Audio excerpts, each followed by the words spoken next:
पिछली बार आपने देखा कि जितना ओवैसी जी सीट जीते बिहार में, उतना ही से महागठबंधन की सरकार रह गई। ओवैसी जी कभी थर्ड फ्रंट वाला आदमी आपको दिखाई देते हैं, क्योंकि आरएसएस और ओवैसी दोनों का विचारधारा एक है, समाज के तोड़ने वाला। लेकिन कुछ खास लोग देश को गुमराह करने के लिए कठोर वार्ता तरीका से अपना राजनीति करना चाहते हैं कि देश में सबसे बड़ा एजेंट आरएसएस का कोई है। लोकसभा चुनाव 2024 के मद्देनजर एक तरफ एनडीए गठबंधन की बैठक तो दूसरी तरफ विपक्षी एकता की बैठक हो रही है, और इसी बीच एआईएमआईएम ने ऐलान किया है कि हम थर्ड फ्रंट बनाएंगे।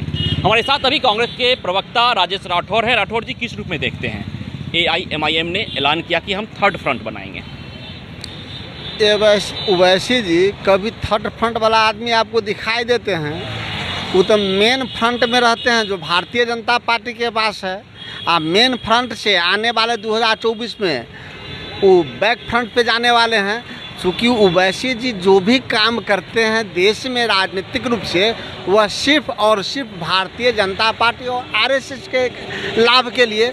चूँकि आरएसएस और ओवैसी दोनों का विचारधारा एक है, समाज के तोड़ने वाला, तो दोनों एक दूसरे के पूरक है। या यूँ कहें कि एक ही सिक्के के दो पहलू हैं, एक ओवैसी दूसरा भागवत। लेकिन ओवैसी की पार्टी का कहना है कि तमाम जो दल हैं वो मुसलमानों के लिए काम नहीं कर रहे हैं, उनके हक के लिए काम नहीं कर रहे हैं, इसीलिए मुझे थर्ड फ्रंट बनाना पड़ रहा है। आप क्या कहेंगे, कांग्रेस मुसलमानों के लिए काम नहीं करती? कांग्रेस पार्टी सिर्फ एक समाज, एक व्यक्ति, एक दल के लिए काम नहीं करती। कांग्रेस पार्टी हमेशा भारत के संपूर्ण आवाम के लिए काम की है, जिसका बड़ा परिणाम रहा है। आप देखे होगा कि जितने राहुल गांधी जी ने किया है यात्रा, उसमें किसी जात के नाम क्या है?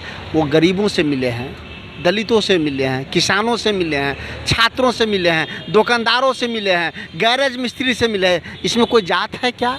गैरेज चलाने वाले सभी जात हैं, किसान सभी जात के लोग हैं, छात्र सभी जात के लोग हैं, नौजवान सभी जात के लोग हैं। तो कांग्रेस पार्टी हमेशा सभी को लेके चलने पे विश्वास रखती है।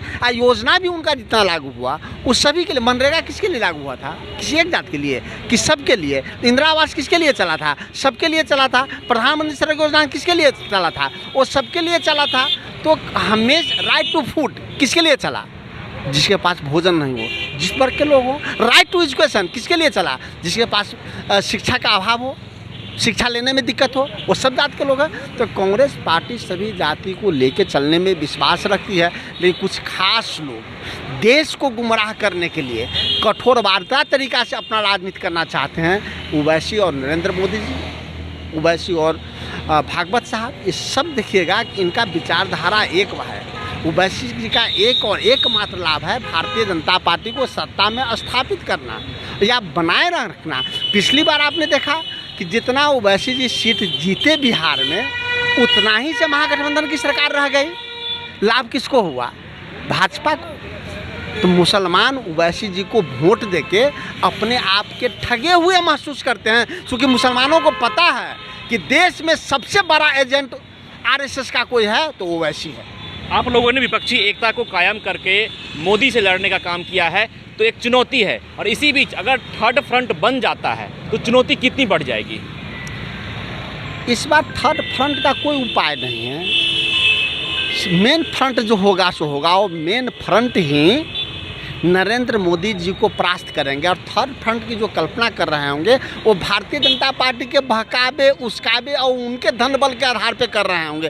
क्योंकि जिसको नरेंद्र मोदी से लड़ना है, देश की अराजकता से लड़ना है, किसान विरोधी नेताओं से लड़ना है, छात्र विरोधी नेताओं से लड़ना है, बेरोजगारी बढ़ावा देने वाले नेताओं से लड़ना है, वो सब महागठबंधन में है। जो बिहार में 15 दलों की बैठक हुई और एक महीना के अंदर आप बेंगलुरु में देख रहे होंगे तो 26 दल हो गया, यानी कि दोगुना के आसपास चला गया। यही है महागठबंधन की ताकत, जो नरेंद्र मोदी और उनके नीतियों को परास्त करेगी।